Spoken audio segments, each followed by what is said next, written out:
Hey, what's going on, everybody? Welcome back. In this video, we are looking at the MLB slate for Thursday. We have 5 games starting at 7 o'clock tonight, so let's go ahead and get into it. As always, appreciate if you guys hit the like button, subscribe if you haven't already. Yesterday, we had a good day on the main slate for DK, hit in cash, and made out in tournaments as well with a 107, a pretty low-scoring day. Early slate hit on FanDuel, and then NBA was great too. So I'm going to go ahead and get right into this baseball video. I'll show my recaps on the NBA video. But let's go ahead and look at the totals here. For this main slate, there's also a decent-sized early slate 6 games, so that one will be fun if you guys are going to be playing that, but just wanted to get a video out for the main slate. Here, there's a few teams that look really appealing today. We don't know right now who's pitching for the Blue Jays. I believe it's going to be Tanner Roark is what DraftKings has, so that could be Roark today. But I don't know if anything's been officially confirmed, so we don't have a total on this game. I do think you can look to getting some bats from this game, though. Both offenses are pretty powerful, especially the Toronto side. And Junis does give up some bombs, so we can definitely look to some of these guys. They are expensive on DraftKings. Simeon 5K, Vlad is 51. But you definitely can go with some value and mix it up with some of those studs. But one of my favorite stacks today is going to be the Oakland A's again. I love the A's today. Going up against a lefty, the price tags are just super reasonable on all these guys. Laureano only 3,800. Jed Lowry only 3,600. Chapman is only 4,300. You have a cheap catcher, Piscotty 2,400. It's so easy to get these guys into your lineup. Now we can look at the stats for Tariq Skubal. He is a high prospect for them, but he wasn't great last year. He didn't get off to a great start so far this year. I think he's still a work in progress. In his start this year, he gave up 3 bombs, all against righties, so that's already a 750 slugging. Career is only 2 years this year and last year. He's getting killed by right-handed bats, giving up 12 bombs, 616 slugging percentage. The xFIP isn't looking promising at 5.73. 3.41 home run per 9 is one of the highest you'll see. So I got to look at these Oakland bats, especially Marcana, Laureano, Lowry, Chapman, even like Piscotty or Murphy make for a nice 5-man stack. The second team is going to be the Rays. I really like them against Jordan Lyles. He is really bad against lefties, and he's not been great in general either. And this Rangers are probably going to go with like Wes Benjamin behind him, so he'll probably pitch like 4 or 5 innings. Their bullpen is not great either. But I do think they'll be able to get to Lyles early. He's already given up 3 home runs in 9 innings this year, and actually 9.3 innings this year.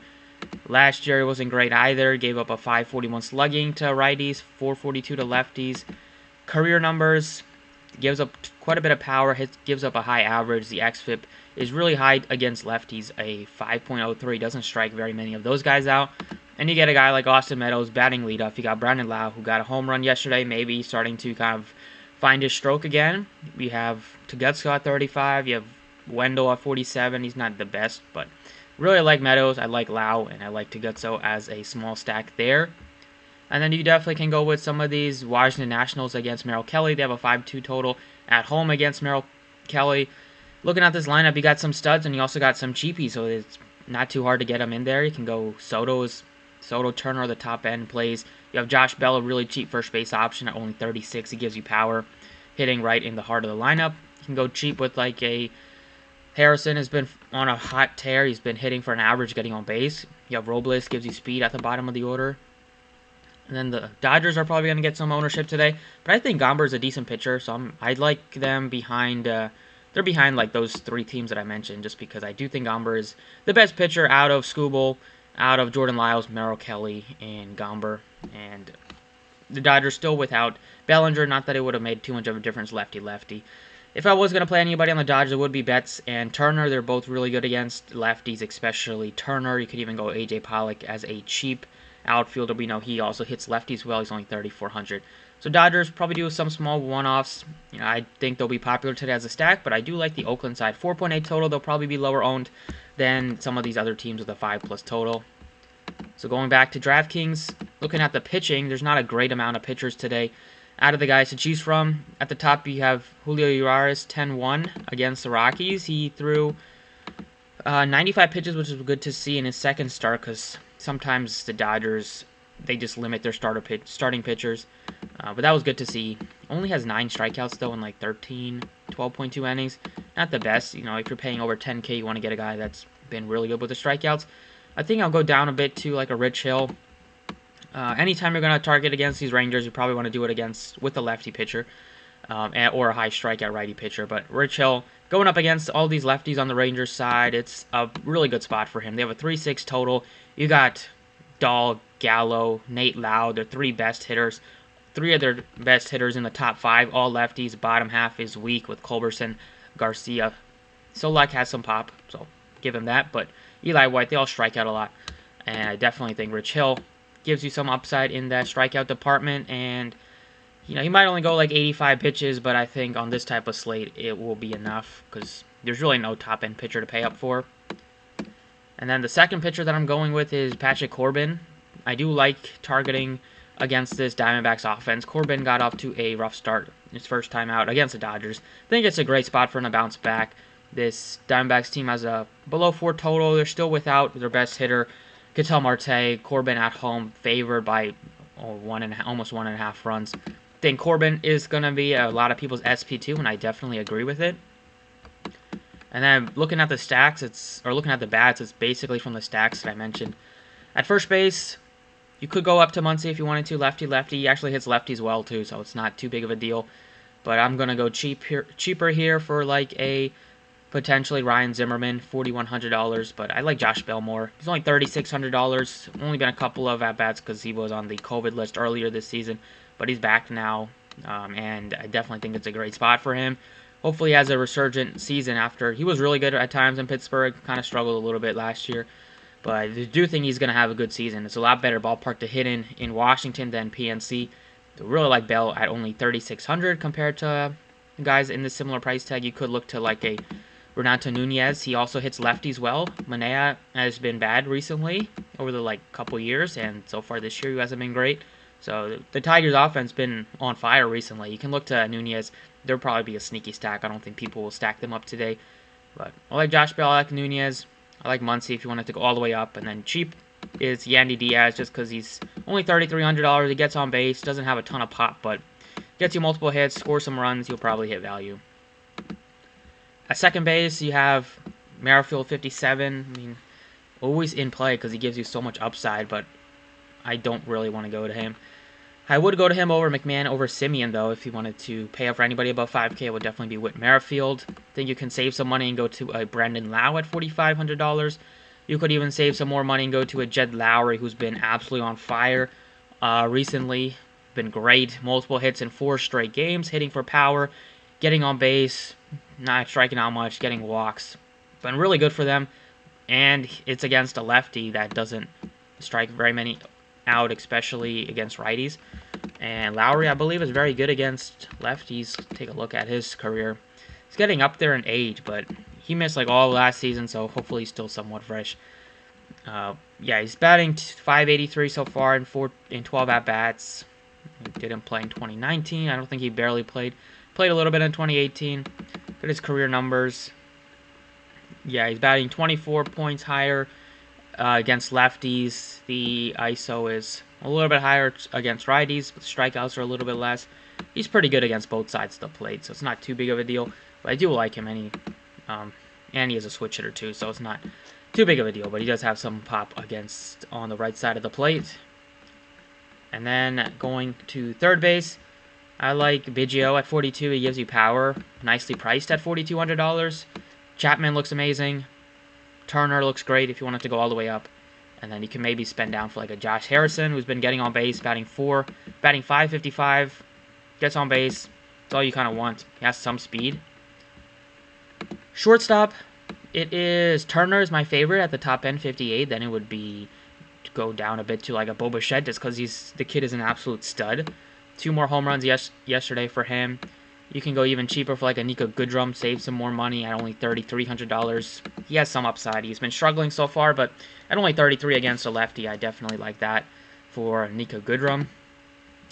In the outfield, I'm going to start with Akil Baddoo is $3,900. It's a lefty-lefty matchup, but he's been amazing to start. I'm not going to have him in this core, but you definitely could if you wanted to stack up the Tigers as a sneaky stack. You got to include him because he gives you so much upside. But the first guy I'm going to plug in here in the outfield is Ramon Laureano at $3,800 against a lefty. He's been great so far this season. He gives you speed. He gives you pop. he hits in the top half of the order. He already has 8 stolen bases in 9 games, so that is just amazing. And he also hits for a high average, so he kind of gives you everything you want. That's against a lefty, so it is going to be tougher to steal bases, but if Schoolboy doesn't last long, which I don't think he will, then hopefully he can steal some off some relief pitchers, or maybe he can just hit a bomb, and that will be enough.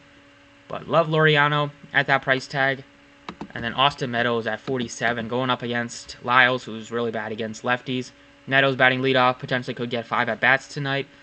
Gotta go with him at that price tag. So, other guys in the outfield, definitely look at Juan Soto. You can look to Mookie Betts as the top-end studs. Go down a bit to a Meadows. Obviously, looks appealing. Maybe go to Kyle Schwarber, $4,600. Mark Canha will probably bet leadoff today at $4,100. And then you can go with like a Benintendi. He also has stolen some bases this year. Roark has been poor against lefties. Pollock looks like a great one-off at only $3,400. Solaire's been struggling this season after his great opening day. He's been bad after that, but 34 is still a great price tag, especially on a short slate to take a shot on a guy that has double home run upside. So that is basically it for the MLB slate. I love the A's today. I love the Rays, the A's, some Nationals, and then potentially a couple Dodgers. But that's it for the DK side. Let's jump over to FanDuel. Alright, over on the FanDuel side, pitcher, you have Julio Urias at 96, then you have Patrick Corbin as your second most expensive pitcher, and then Lyles is your third most expensive pitcher, which I don't like. Definitely have Rich Hill over him. And Schoolboy 72, I'm not looking at him, not looking at Manea much, or any of these cheap ends. Definitely can pay up at pitcher, and there's not really any pay up, so definitely by pay up I mean go with like Urias or Corbin or Rich Hill. I'm going to go with Corbin, 81 against his former team at home against a lineup that is still missing their best hitter in Ketel Marte. Catcher, first base, I like Josh Bell, I like Cabrera. They both give you some upside. You could go down to a Muncy at only 3,200 or go to a Salvador Perez or Nunez. All the three of these guys have a ton of pop. Instead of Muncy, I think people go to Will Smith. So if you want it to be different, you could go to Muncy, even though it's lefty-lefty. And I don't know if you need to go this cheap, but if you did, you can go to a Santana or a Yandy Diaz. I'm going to stick with Josh Bell right now. Second base, you got a lot of guys that I do like. Besides at the top end, Merrifield and Simeon, you got a lot of cheaper guys to consider. You have Muncy you can play. You have Chris Taylor you could play here. But you have Brandon Lowe is only $2,800, and then Jed Lowry is also $2,800. I love the Oakland stack today, so I got to go with Jed Lowry. The way he's been hitting the ball and the price tag on FanDuel is just too nice to pass up. Third base, looking at Turner at $3,800 as a potential pay up, but I like Chapman a lot at $3,200. You can go to Joey Wendell at $3,400 or down to a Yandy Diaz or a Tegezzo. All give you some pop. Except for Diaz, but at least he can get on base. Shortstop, Trey Turner is the top end guy I want to get to. Besides him, it's Bichette, then Seager. I don't know if I will go all the way up for one of those guys. At shortstop, you can also go down to like a Goodrum or Goodrum or Adames. I think you probably could pay up for one of these three guys at the top. Position isn't super filled with a lot of cheap plays, and we definitely have some cheap guys in second base that we can look to and the outfield. But looking at the outfield, first guy is going to be Laureano again. Just like that price tag on him a lot at $3,900. It's more expensive than it is on DraftKings, but I just love the fact that if he's on base, he's looking to steal basically every opportunity he gets, and that just gives you a lot of upside, especially on FanDuel where you get like 6 points for stolen base. So I gotta like Laureano at that price tag, and then I still like Meadows a lot, 36, potentially getting 5 at bats today against a pitcher that is really bad against lefties, especially guys like Meadows who does possess some pop. So those are the two guys I really like in the outfield. Other guys are Juan Soto, Mookie Betts as pay-ups. And then the cheap end, you have guys like Mark Canha at $3,000, Soler $2,900, Brandon Lowe. Taylor's been hitting the ball well. He's $2,800. Robles $2,800. He's batting at the bottom of the order. I don't know why they haven't projected about leadoff. And maybe like Piscotty as a cheap end one-off. The one guy I like a lot as a one-off is AJ Pollock against a lefty. But going with these guys still leaves you with $3,300 left, and still plenty to fill out your remaining spots. Well, that's it for the MLB video. Thank you guys for watching. Best of luck tonight, and I'll catch you all next time.